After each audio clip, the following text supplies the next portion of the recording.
Radhe Radhe everyone. दोस्तों, आप सभी को मेरी तरफ से मोहिनी एकादशी की हार्दिक शुभकामनाएं। आज की इस वीडियो में आप जानेंगे बैसाख शुक्ल पक्ष में आने वाली मोहिनी एकादशी 18 मई या फिर 19 मई 2024 किस दिन पड़ रही है। सही तिथि जानेंगे, मोहिनी एकादशी की व्रत कथा सुनेंगे और एकादशी का पारण कब होगा वो जानेंगे। हर महीने में 2 एकादशी पड़ती हैं जिन्हें अलग अलग नामों से जाना जाता है। बैसाख शुक्ल पक्ष में आने वाली एकादशी को मोहिनी एकादशी कहा जाता है। एकादशी व्रत भगवान विष्णु जी को समर्पित होता है। ऐसे में इस दिन उपवास रखने और विधि पूर्वक पूजा करने से हमारी सभी मनोकामनाओं की पूर्ति होती है। वहीं मोहिनी एकादशी के दिन व्रत रखने से व्यक्ति को समस्त मोह व बंधनों से मुक्ति मिलती है और वह जीवन में एक के बाद एक तरक्की करता चला जाता है। दोस्तों, आइए अब जानते हैं मोहिनी एकादशी की सही तिथि क्या है।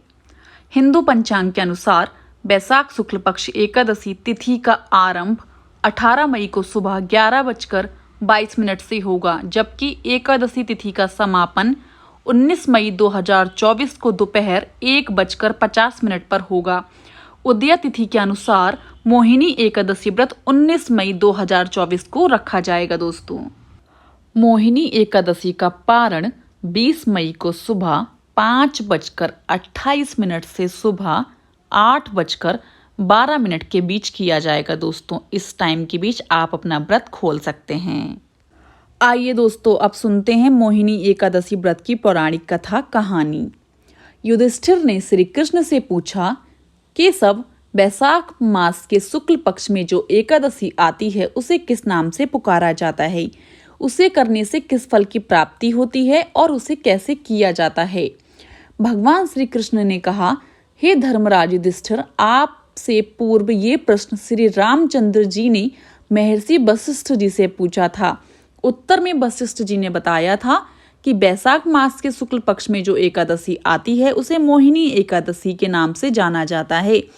यह एकादशी सभी पापों का क्षय करती है और सर्वोत्तम है। उस उपवास को करने से जीव मोह माया एवं किसी भी तरह के पाप से मुक्त हो जाता है। सरस्वती नदी की मनोरम किनारे पर भद्रावती नाम का सुंदर क्षेत्र था। उस नगर में चंद्रवंशी राजा धृतिमान राज्य करते थे। उसी नगर में एक समृद्ध वैश्य निवास करते थे। उनका नाम धनपाल था। वे श्री हरि की भक्ति करते हुए सत्कर्मों में ही अपना जीवन व्यतीत किया करते। उनके 5 पुत्र थे, सुमना, धुतिमान, मेधावी, सुकृत तथा धृष्ट बुद्धि। सबसे छोटा पुत्र धृष्ट बुद्धि उनसे विपरीत स्वभाव का था। वह पाप कर्मों में सदा लिप्त रहता, गलत कामों में पड़कर अपने पिता का नाम और धन बर्बाद करता। एक दिन उसके पिता कार्यवश कहीं जा रहे थे। रास्ते में उन्होंने देखा धृष्ट बुद्धि वेश्या के गले में वहां डाले घूम रहा था। पिता ने उसी पल उसका त्याग कर दिया और अपने से संबंध विच्छेद करते हुए उसे अपनी दौलत जायदाद से भी बेदखल कर दिया। सभी सगे संबंधियों ने भी उससे सभी रिश्ते नाते समाप्त कर दिए। जब उसके पास धन नहीं रहा तो वेश्या ने उसे अपने घर से बाहर कर दिया। वह भूख प्यास से तड़पता हुआ इधर उधर भटकने लगा। अपना दुख दर्द बांटने वाला उसके पास कोई भी नहीं था। एक दिन भटकते भटकते उसका पूर्व काल का कोई पुण्य जागृत हुआ और वह महर्षि कौंडिन्य के आश्रम में जा पहुंचा। बैसाख का माह चल रहा था, गर्मी जोरों पर थी। कौंडिन्य गंगा जी में स्नान करके आए थे। धृष्ट बुद्धि कौंडिन्य जी के समीप जाकर हाथ जोड़कर खड़ा हो गया और बोला, ब्राह्मण देव, कृपया करके मुझ पर दया करके किसी ऐसे व्रत के विषय में बताइए जिसके पुण्य से मेरी मुक्ति हो जाए। कौंडिन्य जी बोले, बैसाख माह के शुक्ल पक्ष की एकादशी मोहिनी नाम से विख्यात है। उस एकादशी का व्रत करिए। इस व्रत के प्रभाव से तुम्हारे इस जन्म के ही नहीं अनेक जन्मों के महापाप भी नष्ट हो जाएंगे। मुनि के कहे अनुसार दृष्ट बुद्धि ने मोहिनी एकादशी का व्रत किया। व्रत के प्रभाव से वह निष्पाप होकर दिव्य देह धारण कर गरुड़ पर आरूढ़ हो श्री हरि का प्रिय बनकर विष्णु लोक को चला गया। दोस्तों, यहीं पर कथा समाप्त होती है। आइए दोस्तों, अब जानते हैं मोहिनी एकादशी की सरल पूजा विधि क्या है। मोहिनी एकादशी के दिन सुबह जल्दी उठकर स्नान आदि करके फ्री हो जाएं और व्रत का संकल्प लें। साफ व नए कपड़े पहने।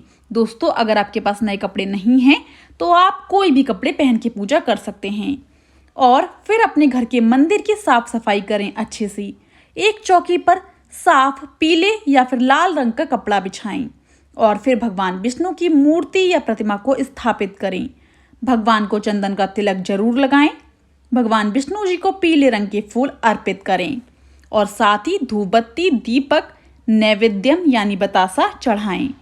मोहिनी एकादशी की कथा का पाठ अवश्य करें, क्योंकि इसके बिना व्रत व पूजा हमारी अधूरी मानी जाती है। दोस्तों, इस दिन गरीबों व जरूरतमंदों को दान करना शुभ माना जाता है। शाम के समय आरती करें और अगले दिन द्वादशी तिथि के दिन व्रत का पारण करें।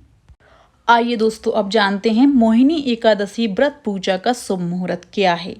मोहिनी एकादशी की पूजा के लिए शुभ मुहूर्त 19 मई को सुबह 7:10 से दोपहर 12:18 तक रहेगा। दोस्तों, आइए दोस्तों, अब जानते हैं मोहिनी एकादशी व्रत का महत्व क्या है। मोहिनी एकादशी का व्रत जगत के पालनहार भगवान विष्णु को समर्पित है। इसे करने से साधक के संचित पुण्यों में वृद्धि होती है और पिछले जन्म सहित इस जन्म के पापों का नाश हो जाता है। इस एकादशी के महत्व को सबसे पहले वशिष्ठ मुनि ने भगवान राम को समझाया था। द्वापर युग में स्वयं भगवान श्री कृष्ण ने अपने श्रीमुख से युधिष्ठिर को इस व्रत की महत्ता को बताया है। इस व्रत को करने से 1000 गायों के दान, यज्ञों और तीर्थों की यात्रा का फल प्राप्त होता है। दोस्तों, इसे करने से साधक जन्म और मृत्यु चक्र से मुक्त हो जाते हैं। इस व्रत का पालन अमोघ फलदायी और मोक्षदायी होता है। आइए दोस्तों, अब आपको बताएंगे मोहिनी एकादशी पर क्या काम हमें करने चाहिए और क्या काम हमें नहीं करने चाहिए। सबसे पहले जानते हैं मोहिनी एकादशी पर हमें क्या करना चाहिए। मोहिनी एकादशी के दिन श्री हरि के मोहिनी अवतार की पूजा करनी चाहिए। साथ ही भगवान को चंदन का तिलक लगाएं, जौ चढ़ाएं और तुलसी पत्ते जरूर चढ़ाएं। मोहिनी एकादशी का व्रत रखने वाले जातकों को एक दिन पहले यानी 10वीं तिथि से ही सात्विक रहना चाहिए और सात्विक भोजन करना चाहिए। एकादशी का व्रत रखकर गौ की सेवा करें, उन्हें हरा चारा जरूर खिलाएं। आइए अब जानते हैं मोहिनी एकादशी पर हमें क्या नहीं करना चाहिए। मोहिनी एकादशी पर भगवान विष्णु की पूजा में तुलसी पत्ते जरूर चढ़ाएं, लेकिन इस बात का ध्यान रखें कि इस दिन तुलसी को स्पर्श ना करें। तुलसी जी को बिल्कुल भी ना छुएं एकादशी पर। ना ही तुलसी पत्ते तोड़ें और ना ही तुलसी में जल डालें। आप पूजा के लिए एक दिन पहले ही तुलसी के पत्ते तोड़कर रख लें। एकादशी तिथि पर जुआ, सट्टा, शराब, मांस, मदिरा, क्रोध, लोभ, मिथ्या और अहंकार से दूर रहना चाहिए। एकादशी के दिन कांसे के पात्र में भोजन नहीं करना चाहिए और साबुन से नहीं नहाना चाहिए। एकादशी के दिन घर पर चावल और बैगन ना पकाएं। इसके साथ ही इस तिथि पर मसूर की दाल, सलजम, गाजर, गोभी, केला, आम, साग और शहद का सेवन भी नहीं करना चाहिए हमें। अगर आप एकादशी का व्रत रखते हैं तो इस दिन घर पर झाड़ू पोछा भी नहीं लगाएं। ऐसा करने से सूक्ष्म जीवों का नाश होता है और इससे आपका व्रत विफल हो सकता है। यदि आपको आज की वीडियो पसंद आई हो, सारी जानकारी पसंद आई हो, तो जाने से पहले मेरे चैनल को लाइक, शेयर एंड सब्सक्राइब करना बिल्कुल भी ना भूलें। एंड कमेंट बॉक्स में मुझे राधे राधे जरूर लिखिएगा। राधे राधे एवरीवन।